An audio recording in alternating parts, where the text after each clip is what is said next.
بسم اللہ الرحمن الرحیم ایاک نعبد و ایاک نستعین۔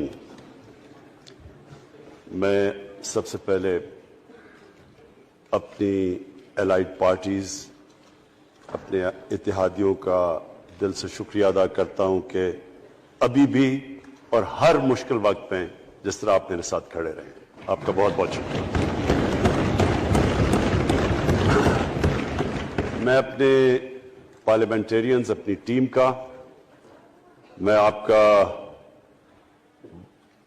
شکریہ ادا اس طرح کرتا ہوں کہ میں نے جو آپ کی کل شام کو جو آپ کے حالات دیکھے تو مجھے یہ احساس ہوا کہ آپ سب کو بڑے دل سے تکلیف تھی کہ جو ہمارا وہ سینٹ کا یہ ادھر حفیظ شیخ کے الیکشن میں جب ہارے ہیں، تو میں جو آپ سب کو دیکھا تو مجھے بڑا اچھا لگا، مجھے ایک ٹیم آپ میں نظر آئی، اور انشاءاللہ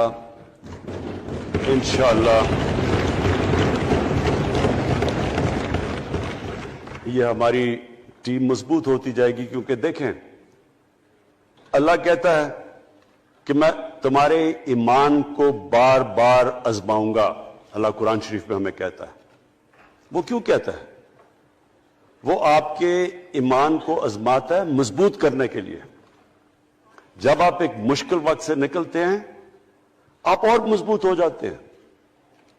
اللہ نے ایک انسان کو ایک ایسا چیز، ایک ایسا اس کا جو سب سے بڑی جو اس کی مخلوق ہے، اشرف المخلوقات، اس کو جو اللہ نے بنایا ہے، اس کے اندر اس نے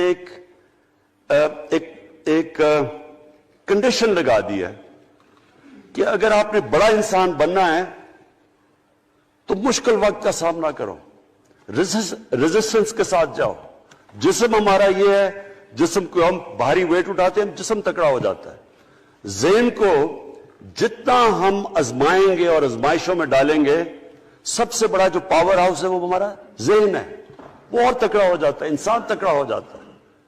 پارٹی بھی تب تکڑی ہوتی ہے جب وہ مشکل وقت سے نکلتی ہے۔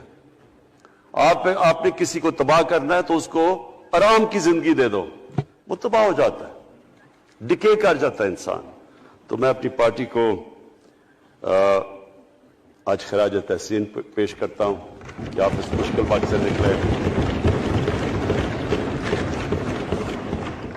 بڑے مجھے انڈیویجول ایم این ایز کا پتا ہے کہ انہوں نے کتنی کوشش کی یہاں پہنچنے کے لیے، آج اس ووٹ کے لیے، تو میں اور مجھے کئیوں کی طبیعت بھی ٹھیک نہیں تھی، تو میں آپ سب کا آج شکریہ ادا کرتا ہوں۔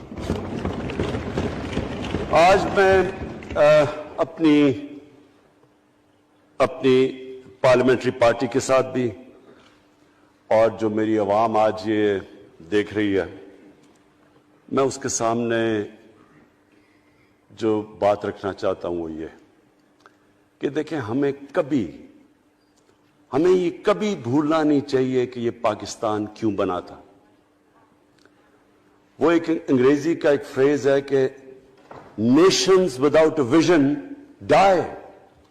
قوم کا جب اپنا مقصد اپنے نظریے سے پیچھے ہٹتی ہے مر جاتی ہے قوم۔ قوم میں کسی مقصد کے لیے بنتی ہے۔ ہم اپنے وہ جب تک وہ پتہ نہیں ہم اپنے بچوں کو نہیں بتائیں گے، خود ہم جو آج لیڈرشپ ہے، میرا غلطی سے ہاتھ ادھر چلا گیا، ادھر کی لیڈرشپ میں کہہ رہا ہوں، جو ہماری لیڈرشپ ہے اس کو پتہ ہونا چاہیے کہ یہ بہت بڑا عظیم خواب تھا پاکستان کا۔ علامہ اقبال کو نہیں پتا تھا کہ اگر پاکستان بنے گا تو آج جس طرح ہمارے 20 کروڑ مسلمان ہندوستان میں رہ جائیں گے تو وہ تو سارے پاکستان میں نہیں آ سکتے تھے۔ تو علامہ اقبال کا کیا وجہ تھی پاکستان خواب دیکھنے کی؟ ان کی وجہ یہ تھی کہ ہم نے ایک دنیا کو مثال دینی تھی کہ اصل میں ایک ماڈل بنانا تھا کہ اصل میں ایک اسلامی ریاست کیا ہوتی ہے۔ اور وہ بیس کس کے اوپر کر رہے تھے پاکستان کی اسلامی فلاحی ریاست جو ہماری آبجیکٹو ریزولوشن میں ہے؟ نبی صلی اللہ علیہ وسلم کی مدینہ کی ریاست، جو ان کی سنت تھی، جو دنیا کی تاریخ کی پہلی فلاحی ریاست بنی تھی، جس میں بہت بڑے بڑے ماڈرن جو آج کے پرنسپلز، وہ پرنسپلز طے کیے گئے تھے. وہ ریاست بنی تھی، اور وہ ریاست ایک ماڈل ایسا تھا کہ اس کے بعد ایک جن کو کوئی جانتا ہی نہیں تھا، ایک قوم، ایک عرب قبیلوں میں تقسیم ہوئی قوم جس کی حیثیت ہی کوئی نہیں تھی، ان اصولوں کے اوپر چلتے ہوئے یہ دنیا کی تاریخ کا معجزہ ہے جو ہوا اس کے بعد. یہ میں نے شفقت محمود کو کہا بھی ہے کہ ہمارے بچوں کو ہر سکول، چاہے وہ انگلش میڈیم، چاہے اردو میڈیم، چاہے دینی مدرسے، سب کو 8، 7، 8 اور 9 کلاسز میں باقاعدہ سبجیکٹ پڑھائیں کہ نبی صلی اللہ علیہ وسلم کی جو زندگی تھی اور جو مدینہ میں کیا وہ کیا تھی.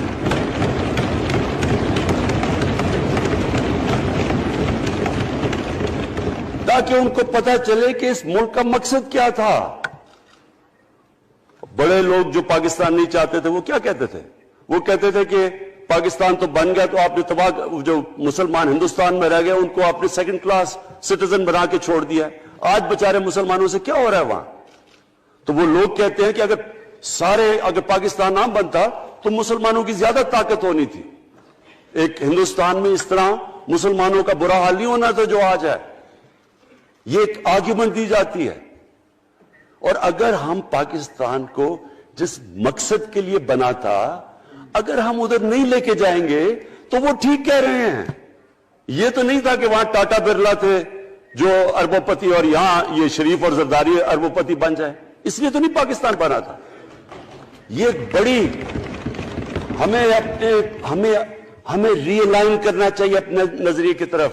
ہمیں اپنا رخ چینج کرنا چاہیے واپس کہ یہ بڑا عظیم خواب تھا پاکستان کا. اور وہ جو تاریخ تھی، وہ جو اصول انہوں نے سیٹ اپ کیے، جن لوگوں کی حیثیت ہی نہیں تھی، یہ تاریخ کا حصہ ہے کہ اس کے بعد انہوں نے دیکھتے دیکھتے 15، 20، 30 سالوں کے اندر دنیا کی امامت کی. صرف امامت ہی نہیں کہ وہ تو منگولیوں نے بھی دنیا بڑی جلدی سے فتح کر لی تھی.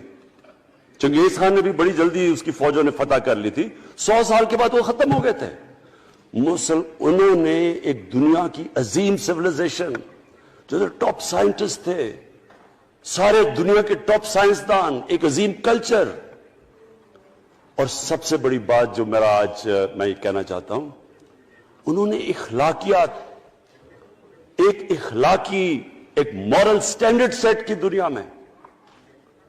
جب مسلمان گئے انڈونیشیا اور ملیشیا، وہاں تو کوئی مسلمان کی فوج نہیں گئی، وہاں تو کوئی تلواروں سے نہیں فتح کیا. مسلمان تاجروں کا وہاں کردار دیکھ کے لوگ حیران ہو گئے کہ یہ کون لوگ آئے ہیں جو بالکل ان کی مورالٹی ایسی، نہ وہ کوئی دغا بازی کرتے تھے، نہ وہ کوئی دھوکہ دیتے تھے، اپنی زبان پہ کھڑے ہو جاتے تھے. لوگ ان سے امپریس ہو گئے کہ کون سی قوم ہے. دیکھیں، اسلام ہم غلط فہمی میں ہیں، یہ سمجھتا ہے کہ جی تلوار سے اسلام پھیلا تھا. اسلام پھیلا تھا کہ وہ ایک انسان کے کیریکٹر کو ریفارم کرنے آیا تھا. ہم جب اللہ سے مانگتے ہیں، ہم نماز میں ایک ہی چیز مانگتے ہیں کہ اللہ ان کے راستے پہ لگا جن کے تو نے نعمتیں بخشی، ان کے نہیں جو غلط تباہی کے راستے پہ چلے گئے. صرف نماز میں ہم یہ چیز مانگتے ہیں، ہر روز ہم پڑھ کے یہ مانگتے ہیں. یہ 2 راستے ہیں، ایک ہے تباہی کا راستہ، ایک ہے عظمت کا راستہ. نعمتیں کس کو بخشیں؟ اللہ کے پیغمبروں کو.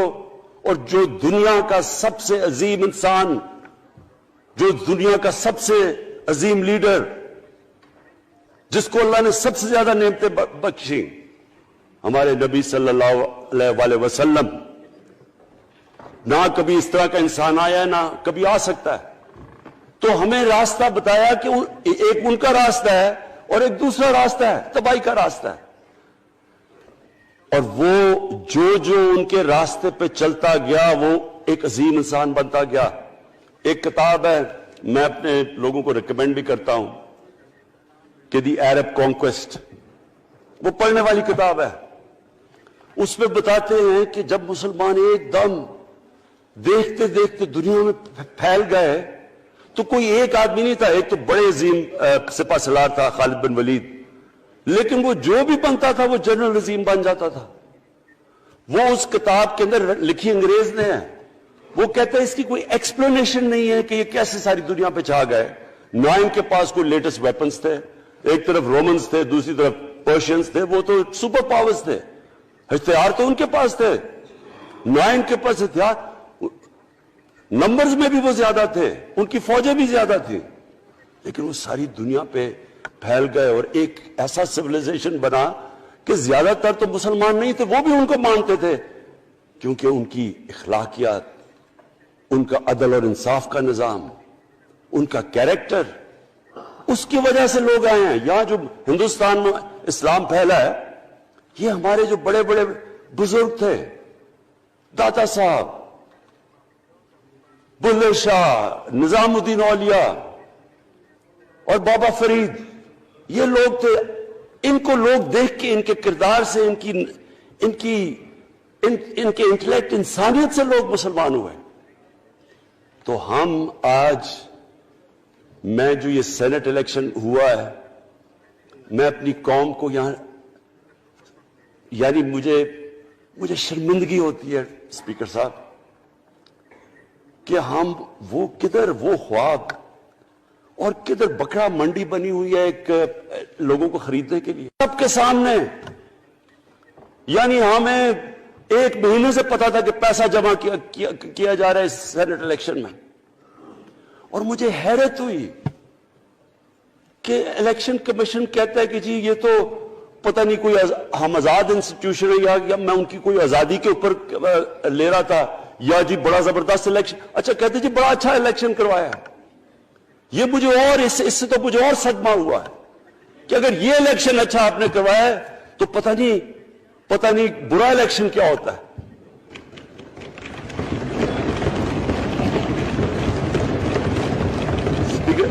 اسپیکر صاحب یہ دیکھیں، مجھے یہ افسوس یہ ہوتا ہے کہ ہم ایک چیز سمجھتے نہیں ہیں. ہم کہتے ہیں نا جی ہمارے معاشی حالات بہت برے ہیں.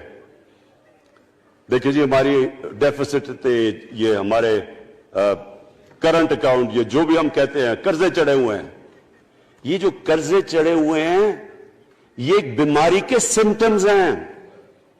بیماری کچھ اور ہے. اخلاقی طور پہ ہماری قوم کو تباہ کیا ہے، پھر معاشی تباہی آتی ہے. آج مجھے ایک ملک کا بتا دیں جس کی اخلاقیات اوپر ہو، جن کے مورل سٹینڈرڈز اوپر ہو اور وہ غریب ہو. ایک ملک مجھے بتا دیں، اور کوئی ملک مجھے بتا دیں جتنا مرضی پیسہ ہو، وسائل ہو، سب کچھ ہو، لیکن وہاں کی بھی جو لیڈرشپ کرپٹ ہو، وہ مجھے بتا دیں کہ اس میں خوشحالی ہو. دیکھیں یہ ساتھ ساتھ جاتا ہے. اس وقت کیا ہوا تھا مدینہ کی ریاست میں؟ کیا انہیں کوئی سونا تیل مل گیا تھا؟ کیا ہوا تھا؟ کوئی ان کے پاس کوئی پیسے آ گئے تھے؟ کیسے وہ اوپر اٹھ گئے تھے؟ کوئی انہوں نے قرضے لیے تھے؟ کس طرح اٹھے تھے اوپر؟ دنیا کے عظیم لیڈر نے ان کی اخلاقیات اٹھا دی تھی. صادق اور امین،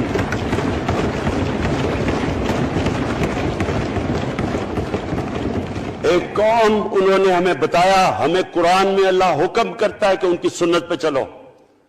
اللہ جب ہمیں کہتا ہے ان کی سنت پہ چلو، کیا ہم اللہ کو کوئی فائدہ پہنچا سکتے ہیں؟ ہماری بہتری کے لیے کہتا ہے. قرآن شریف میں سب کچھ ہماری بہتری کے لیے اللہ نے، یہ تمہارے لیے بک آف گائیڈنس ہے ہمیشہ کے لیے، اور یہ ہماری بہتری کے لیے ہے. تو وہ جب ہمیں کہتا ہے کہ نبی صلی اللہ علیہ وسلم کے راستے پہ چلو، وہ ہماری بہتری کے لیے کہتا ہے. اور میں، جس نے اس عمر میں ساری دنیا دیکھ لیا ہے، اسپیکر صاحب میں آپ کو بتاؤں، مجھے تکلیف ہوتی ہے دیکھ کے. جب میں یہ مغربی ملکوں میں جاتا ہوں، اسکینڈینیویا میں، سوئٹزرلینڈ میں، آپ وہاں کے اخلاقی سٹینڈرڈز دیکھیں، ان کی مورل سٹینڈنگز دیکھیں، شرم آئے گی آپ کو کہ جو ہمارے ملک میں ہو رہا ہے. اور یہ جو سینٹ کا الیکشن ہوا ہے، آپ کو افسوس ہوگا کہ ہم وہ کس کی امت ہیں ہم؟ کس کی امت ہیں؟ کس کے نام پہ پاکستان کا مطلب کیا؟ لا الہ الا اللہ، اس پہ یہ ہمارا ملک بنا تھا۔ اور آج دیکھیں، ایک کرپٹ آدمی، دنیا میں ثابت کیا ہوا کرپٹ آدمی آصف زرداری، دنیا میں اس کے اوپر لکھا ہوا کہ مسٹر 10%، مضمون لکھے ہوئے ہیں، فلمیں بنی ہوئی ہیں اس کے اوپر۔ اور اس ملک میں لوگ کہیں جی ایک زرداری سب پہ بھاری، کیا کہ وہ رشوت دیتا تھا اس لیے سب پہ بھاری ہو گیا؟ کیا یہ ہمارا ملک؟ دوسری طرف دیکھیں، دوسری طرف یہاں بیٹھے ہوئے ہمارا لیڈر نواز شریف، اور نواز شریف ایک ڈاکو، ملک کو 30 سال سے لوٹ کے ملک سے باہر بھاگا ہوا ہے، جھوٹ بول کے باہر بھاگا ہوا ہے۔ سارے ملک کے سامنے ہمیں کیبنٹ میں ہم نے 6 گھنٹے میں بتایا جی اس کو یہ بھی بیماری ہے، اس کو یہ بھی بیماری ہے، اس کو یہ بھی بیماری ہے، وہ جہاز پہ بھی نہ چڑھ سکے، وہ شاید مر جائے گا۔ شیرین کے آنسو آ گئے کیبنٹ میں، اور شیرین کے آنسو آنے آسان کام نہیں ہے اسپیکر صاحب۔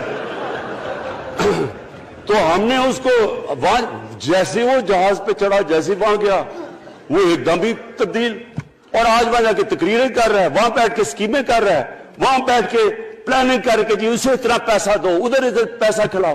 ساری ان کی ایک کوشش ہے، جب سے ہم 2.5 سال سے حکومت آئی ہے، یہ سارے بڑے بڑے ڈاکو اکٹھے ہو کے یہ سمجھ رہے ہیں کہ عمران خان کو کرسی کا اتنا شوق ہے کہ اس کے اوپر اتنا پریشر ڈالو کہ یہ جی ہمیں جس طرح جنرل مشرف نے NRO دیا تھا یہ بھی دے دے گا۔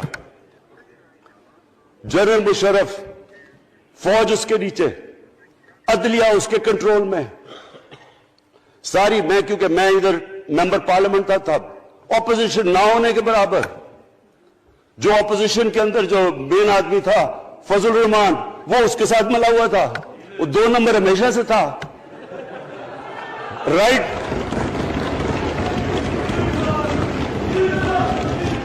اور وہ آدمی جس کے پیچھے امریکہ ان کی جنگ لڑا تھا، سب کچھ، وہ ان کے پریشر میں آ کے ان دونوں کو NRO دیا، اور اتنا بڑا اس ملک کے اوپر اس نے جرم کیا ہے۔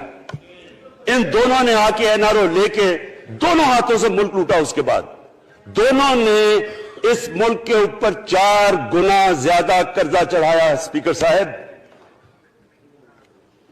6,000 ارب سے ہمارا قرضہ جو ٹوٹل لائبلٹیز 30,000 ارب پہ پہنچا دی۔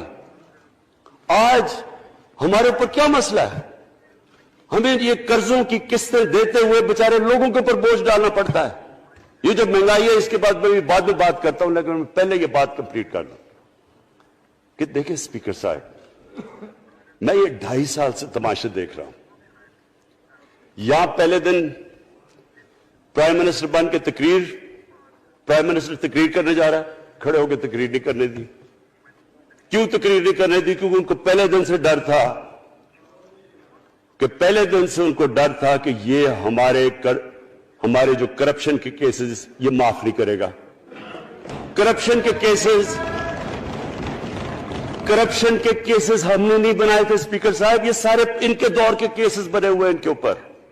آپس میں تو ان کا مکمکا تھا، اپنا نیب کا چیئرمین آپس میں مل کے کیسز ان کے بند کر رہا ہے۔ عدلیہ اس وقت کی عدلیہ وہ ان کے ہاتھ میں تھی، ان کو تو مسئلہ ہی کوئی نہیں تھا۔ وہ $60 ملین آصف زرداری کا سوئٹزرلینڈ میں پڑا ہوا ہے، وہ جج کہہ رہا ہے کہ واپس لے کے آؤ۔ وہ یوسف رضا گیلانی جو یہاں سے سینیٹر بنا ہے، وہ پاکستان کا $60 ملین پڑا ہوا ہے سوئٹزرلینڈ میں، وہ جج کہہ رہا ہے کہ واپس لے کے آؤ۔ وہ کہتے نہیں جی میں نہیں خط لکھتا۔ بھئی آپ کے باپ کا پیسہ تھا، پاکستانی قوم کا پیسہ تھا، اس کے اوپر وہ ڈسکوالیفائی ہو جاتا ہے۔ وہ ایسے پھر ہے جس طرح نیلسن منڈیلا کہیں ڈسکوالیفائی ہو گیا۔ اسپیکر صاحب، میں یہ چیزیں آپ کو اس لیے بتا رہا ہوں، میں تو ان کو 30 سال سے جانتا ہوں۔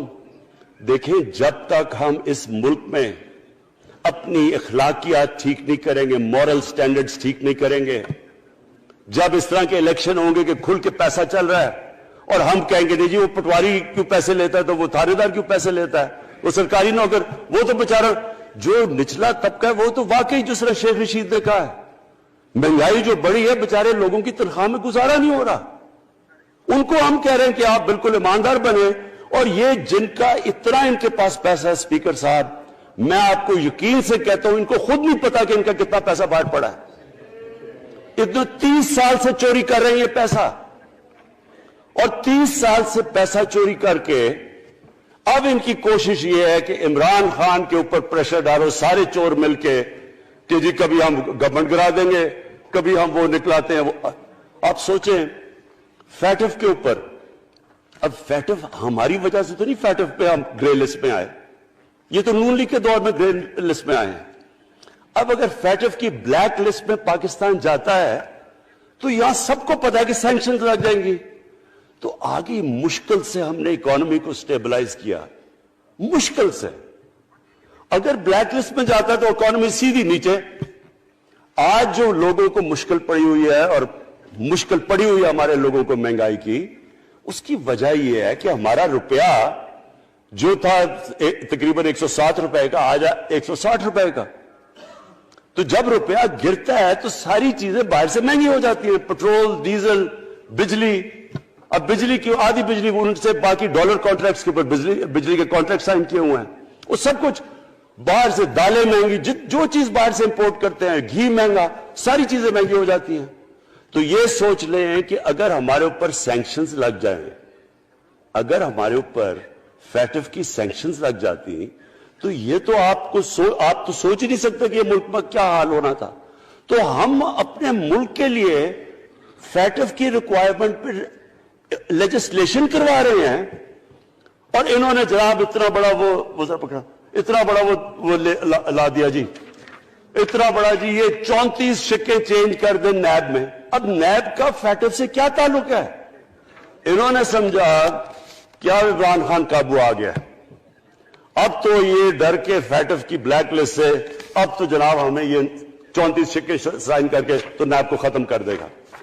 مطلب یہ کہ صرف ان کی چوری کے کیسز ختم ہو جائے، بس ون پوائنٹ ایجنڈا ان کا۔ اور میں نے آپ کو پہلے دن یہاں سے کہا تھا، پہلے دن یہاں کھڑے ہو کے میں نے کہا تھا کہ ان کا صرف ون پوائنٹ ایجنڈا، میں ان کو جانتا ہوں، میں ان کو جانتا ہوں، جب یہ سارے اپوزیشن میں میرے ساتھ تھے، ان کا صرف ایک خوف ہے کہ یہ این آر او نہیں دے گا، لہٰذا اس کو اتنا بلیک میل کرو، اور اب فیٹف کے اوپر تو یہ پھنس گیا ہے تو اب اس سے لے لو، اس سے کنسیشن لے لو تاکہ نیب ختم ہو جائے۔ اب سوچیں کیا ان کو ملک کا فکر ہے؟ کیا ان کو نہیں پتا تھا کہ کیا ہونا ہے اگر فیٹف کی بلیک لسٹ پہ چلے جاتے ہیں؟ اس کے بعد انہوں نے جلسے کرنے کی کوشش کی، بڑا جی پبلک نکالیں گے ہم، مینار پاکستان کے اندر جلسہ۔ مینار پاکستان کا یہ جانتے نہیں، دیکھیں ان کے بھی آگئے ایک شہزادہ ایک شہزادی جنہوں نے زندگی میں کبھی کام کیا نہیں ہے، نہ ان کو پتا ہے کہ سٹرگل ہوتی کیا ہے۔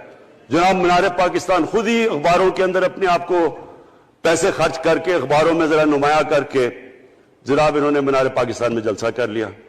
اب میں تو جانتا ہوں مینار پاکستان، اور میں تو اپنے لاہور کو بھی جانتا ہوں، میں تو اپنے لاہور شہر کو بھی جانتا ہوں۔ وہ لاہور شہر ملک کا کوئی پیسہ چوری کیا ہو اس کے خلاف تو نکلے گا، لیکن بڑے بڑے ڈاکو اگر وہ سمجھ رہے ہیں کہ اپنی چوری بچانے کے لیے لاہور شہر کو نکالیں گے تو وہی ہوا جو ان کے ساتھ مینار پاکستان میں ہوا۔ اب آ کے جو ڈاکٹر فہمیدہ مرزا نے بڑا اچھا آپ کو ایکسپلین کیا، انہوں نے بتایا کہ یہ کیوں ضروری تھا اوپن بیلٹ۔ انہوں نے بتایا کہ الیکشن کمیشن کی تو ریکوائرمنٹ ہے کہ آنسٹ ہو، فری اور فیئر الیکشن ہو۔ تو انہوں نے 2008 میں چارٹر آف ڈیموکریسی میں کہا ہوا کہ جی اوپن بیلٹ ہونی چاہیے، دونوں پارٹیز نے۔ اور اس کے بعد ایک دم وہاں سے دونوں سب ادھر سے بھاگ کے اور کہتے نہیں جی خفیہ بیلٹ ہونی چاہیے۔ میں نے تب کہہ دیا کہ خفیہ بیلٹ کا ایک مقصد تھا، سارے مل کے کوشش کریں گے کہ حفیظ شیخ کو ہرائیں، اور وہ جو آدمی جیتا ہے پاکستان کا کرپٹ ترین آدمی۔ میں ایک چیز آپ کو آج کہتا ہوں، یوسف رضا کے آپ صرف ایسٹس دیکھ لیں، پرائم منسٹر بننے سے پہلے تھے اور اس کے بعد کیا ایسٹس ہیں، بس ایک چیز دیکھ لیں، کوئی آپ کو کچھ کرنے کی ضرورت نہیں ہے، آپ کو پتا چلے گا انہوں نے اس نے کیا کیا اپنے زمانے میں۔ تو اس کو لا کے یہاں بٹھا کے تو جناب انہوں نے سارا پیسہ لگا کے، اور ہمیں سب پتا تھا کیا ہو رہا ہے، اور اس کو جا کے جناب انہوں نے ہروا دیا حفیظ شیخ کو۔ اب کیا پیغام گیا سارے ملک میں؟ اس کا میں نے کیوں یہ آج ووٹ آف کانفیڈنس لی ہے، اس کا کیا پیغام گیا دنیا میں؟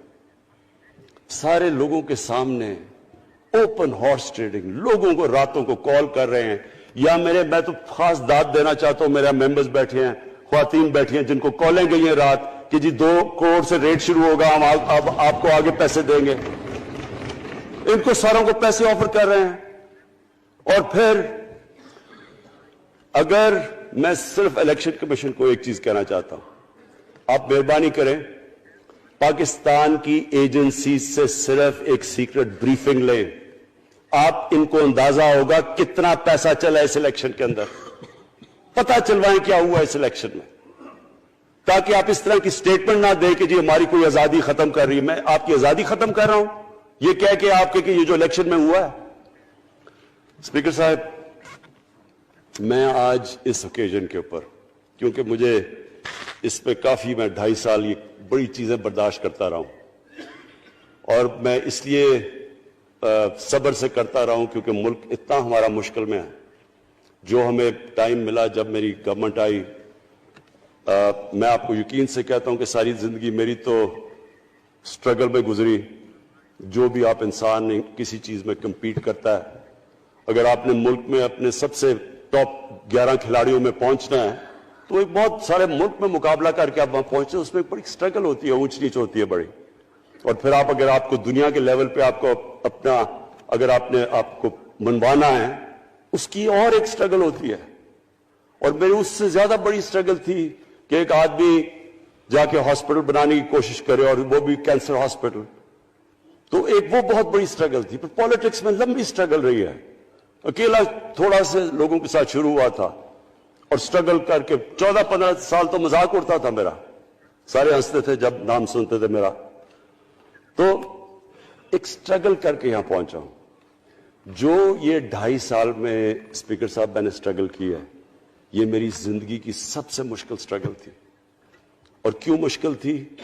کیونکہ جو یہ 10 سال میں اس کو ڈیکیڈ آف ڈارکنس کہتا ہوں، ایک ایک انہوں نے ادارہ تباہ کیا۔ صرف 10 سال پہلے اداروں کے حال دیکھ لیں، کوئی ادارہ اٹھا لیں، پی آئی لے لیں، ریلوے لیں، سٹیل مل 8 ارب روپے کا پروفٹ لے کے بیٹھی ہوئی تھی۔ 8 ارب روپیہ سٹیل مل میں پروفٹ تھا جب تک کہ زرداری نے ہاتھ نہیں مارا اس کو۔ اپنا وہ ریاض لال جی فرنٹ مین رکھ کے ہمارے سامنے، میرے پاس آئے لوگ چیمبر والے، انہوں نے کہا جی یہ سٹیل مل سستی بلٹس اس کو بھیجا، اس کے تھرو پیسے دے رہا ہے، وہ سٹیل مل آج بند پڑی ہے۔ ایک ایک ادارہ انہوں نے تباہ کیا، بھرتیاں کی لوگوں کی، وہ ادارے اتنے بڑے بڑے ہو گئے ہیں کہ وہاں پینشن ہی اتنی آ گئی ہے کہ کچھ بچتا نہیں ہے سیلریز اور پینشن کے بعد کے ادارے کو ٹھیک کر سکے۔ ایک ایک ادارہ تباہ کیا۔ ملک کا سب سے بڑا جو کرنٹ اکاؤنٹ ڈیفیسٹ، جس کے اوپر سارا پریشر پڑتا ہے، اگر آپ کا کرنٹ اکاؤنٹ یعنی کہ ڈالر زیادہ ملک سے باہر جا رہے ہیں اور کم اندر آ رہے ہیں تو پریشر روپے پہ پڑتا ہے، وہ گر جاتا ہے۔ تو وہ میں آپ کو بتا، جب روپیہ گرتا ہے تو غربت پھیل جاتی ہے ملک میں۔ تو سب سے بڑا current account deficit, fiscal deficits جو کہ آپ کی آمدنی اور خرچے، وہ بڑا ڈیفیسٹ، سارے ادارے خسارے میں۔ پاور کانٹریکٹس جو انہوں نے سائن کیے اسپیکر صاحب، یہ عمر ایوب آپ کو بتائے گا، وہ یعنی ایسے لگا تھا کہ کسی دشمن نے آ کے ایک ملک کو نقصان پہنچانے کے لیے پاور کانٹریکٹ سائن کیے۔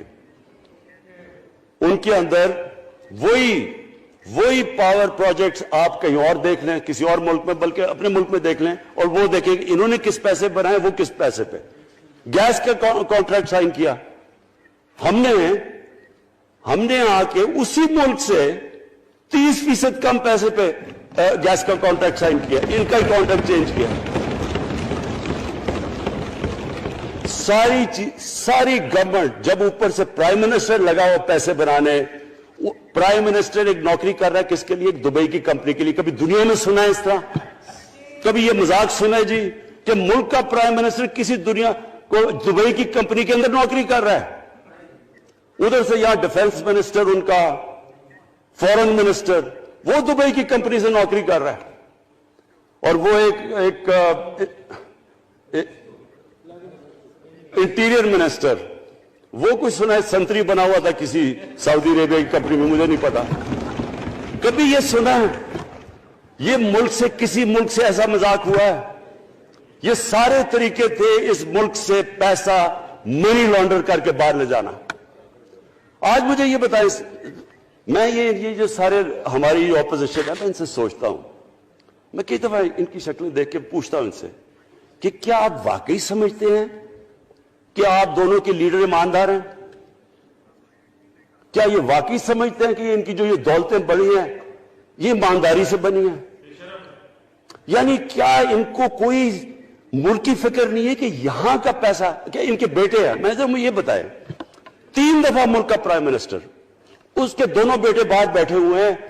میں لندن کو جانتا ہوں اسپیکر صاحب، وہ اربوں اربوں روپے کی پراپرٹی ہے، وہاں کے بڑے بڑے رئیس ان ایریاز میں نہیں رہ سکتے جدھر ان کے 2 بیٹے رہ رہے ہیں. ملک سے بھاگ گئے جی، ہم پاکستانی شہری نہیں ہیں. کیوں پاکستانی شہری نہیں؟ کیوں یہاں بتا ہی نہیں سکتے کہ وہ پیسہ کدھر سے آیا جو انہوں نے اتنی بڑی پراپرٹیز لی ہوئی ہیں. اور یہ کچھ نہیں ہے جو انہوں نے بنامی پراپرٹیز لی ہوئی ہیں. کسی کو اندازہ ہی نہیں ہے ان کا کتنا پیسہ باہر پڑا ہے.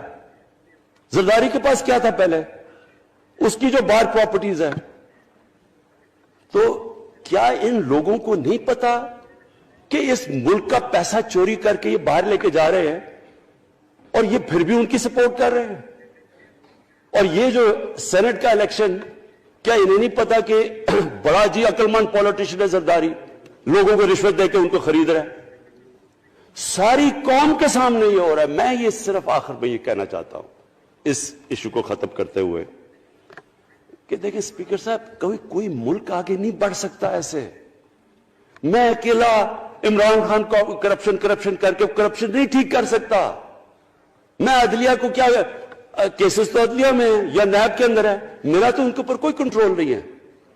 میں آج پاکستان کی عدلیہ کو اور نیب کو، جو آپ کو میری گورنمنٹ سے مدد چاہیے کنوکشنز کرنے کے لیے، ساری چیزیں ایک طرف، یہ اس ملک کا سب سے بڑا مسئلہ ہے. جب تک آپ لوگوں کو سزا ہی نہیں دیں گے،